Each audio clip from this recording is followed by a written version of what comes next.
নমস্কার। আজকে আমার লেখা কবিতা নিয়ে আমি আবারও চলে এসেছি আপনাদের সামনে।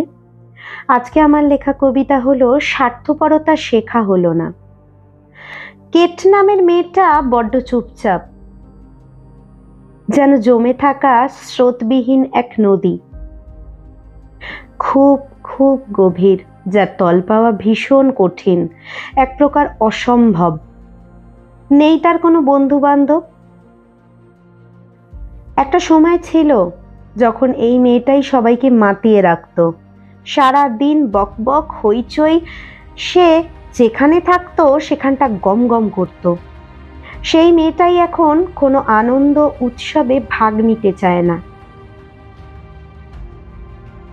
সরে সরে থাকে সবার কাছ থেকে।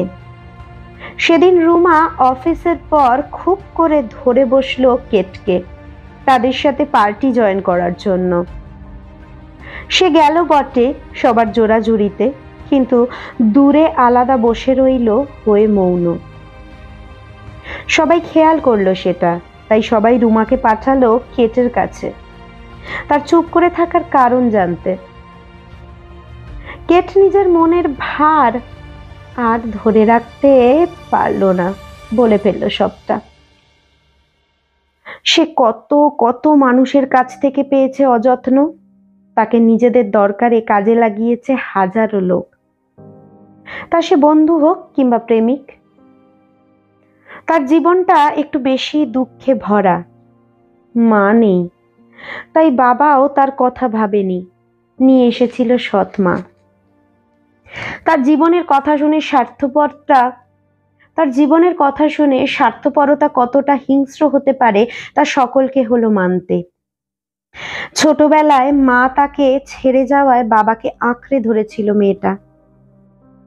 বাবা 1 মাস পরেই নিয়ে এলো নতুন মা, কারণ দেখালো তার মেয়েকে একা রাখবে না, তাই বিয়ে করা। কিন্তু বাবার করা স্বার্থপরতা সে বুঝতে পারলো তখন মা আসার পর। বাবার করা স্বার্থপরতা সে বুঝতে পারলো যখন নতুন মা আসার পর বাবা তাকে পাঠিয়ে দিল তার মামা বাড়ি। সেখানেই শেষ নয়, কথায় আছে অভাগা যেখানে যায় সাগর শুকায় যায়। এ কথা কতটা সত্য তা বুঝতে পারলো যখন মামা মামি তাকে পাঠিয়ে দিল হোমে ভাড়া করে গাড়ি। তারপর মেয়েটা বড় হলো অনাথের মতো, প্রেমেও পড়লো একদিন। তবে একদিকে ঠাকুর তার সহায়, মেয়েটা এত কষ্টেও লেখাপড়াটা ছাড়েনি, ভালো একটা চাকরি করত। তবে সে যে ছেলেটাকে ভালোবাসলো সে তখন বেকার, বা যখন বেকার ছিল অনেক ভালোবাসার প্রতিশ্রুতি দিয়েছিল কেটকে। সারা জীবন পাশে থাকার কথা, আগলে রাখার কথা বলেছিল, কিন্তু শেষে সেই ছেলেটাই একা করে চলে গেল তাকে ধরে অন্য মেয়ের হাত, পেয়ে চাকরি, দিয়ে বাড়ির লোকের না মানার অজুহাত।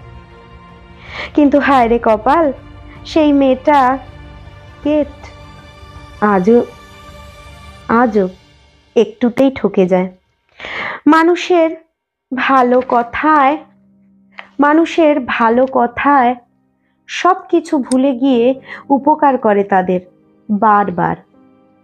আর সেই কারণে মুখ থুবড়ে পড়েছে তার বিশ্বাস, ভেঙেছে তার মন প্রতিবার।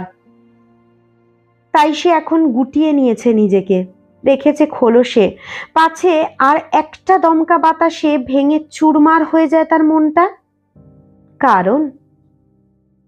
কারণ কি জানো?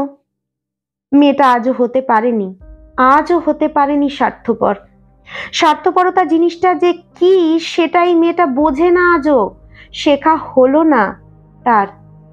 মানুষ যে কি করে নিজেদের স্বার্থকে চরিতার্থ করার জন্য অন্য মানুষকে ব্যবহার করে তাকে দূরে ছুঁড়ে ফেলে দেয় তা সে বুঝতে পারে না জীবনের এই পর্যায়ে এসেও। তাই কেট সবাইকে চোখে জল নিয়ে পার্টির শেষ লগ্নে বলে ওঠে, আমার জীবন স্বার্থপরতার প্রাচীর দিয়ে এমন ভাবে ঘেরা যা ভেদ করে বিশ্বাসের আলো প্রবেশ করা সম্ভব নয়। তাই চোখের কোণার জল মুছে কেট বলে, আমার কথা এবার সকলে বাদ দিন।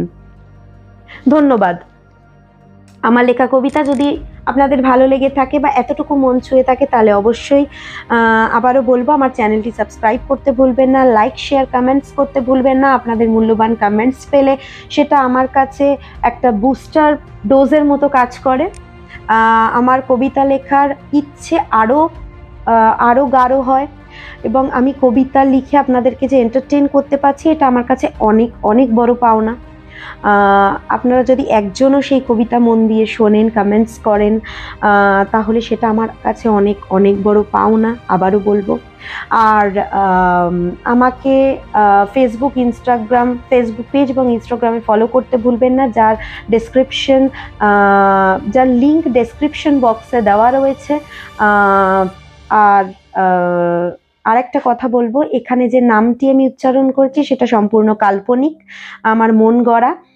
তার সাথে কারুর কোনো যদি মিল থেকে থাকে আমি আগে থেকেই ক্ষমা প্রার্থনা করছি। আর যদি কোথাও ভুল ত্রুটি হয়ে গিয়ে থাকে আবারও বলবো আমায় মার্জনা করে দেবেন। আর আজকের মতো আসি, আবার আগামী দিন আপনাদের জন্য আরও একটি সুন্দর কবিতা উপহার দেওয়ার চেষ্টা করব, আমার লেখা কবিতা। এবং রিসাইট করার সময় যদি কোথাও কোনোভাবে আপনাদের মনে হয়ে থাকে যে এটা এইভাবে বললে ভালো হতো বা একটু ভুলভ্রান্তি হয়ে গিয়ে থাকে, তাহলে আমাকে অবশ্যই মার্জনা করে দেবেন, কারণ আমি প্রফেশনালি রিসাইট করি না, আমি আবারও বলছি। আজকের জন্য ধন্যবাদ, টাটা।